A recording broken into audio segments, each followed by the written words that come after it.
Has been felt across all sectors. Taxi services, of course, have taken a hard hit too. Taxis in London and Hong Kong now lie in open fields collecting dust. Our next report brings you more.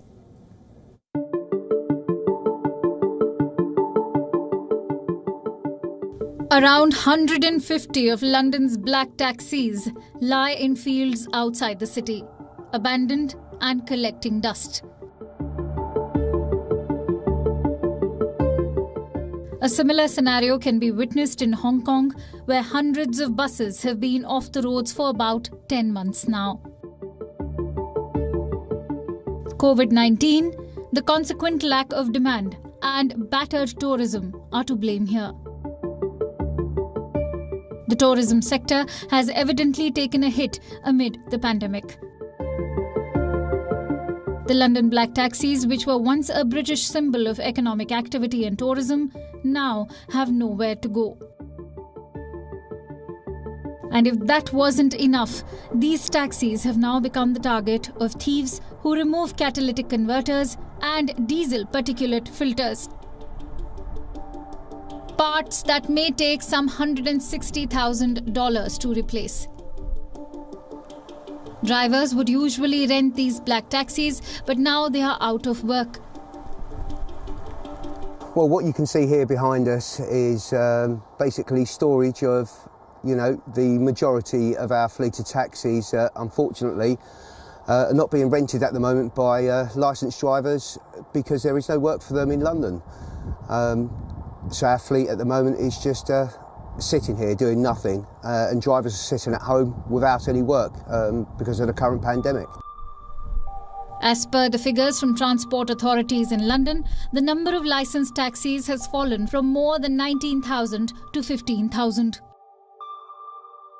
I couldn't tell you if we're confident to get through this at the moment. It is a struggle, and it's day by day now, not knowing what's going to happen. It's taken a massive impact on the business, and yes, to be quite frank with you, we are hanging on a thread, as many other businesses are, but also you have many other businesses who have had to totally fold, Major taxi services have found themselves in dire straits and have little hope of being able to recover the losses caused by the pandemic.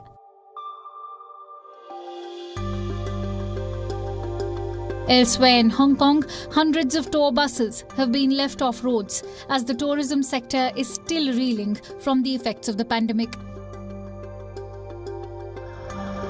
The situation is likely to worsen as the government plans to end a wide-ranging wage subsidy program that helped about 2 million employees in various industries.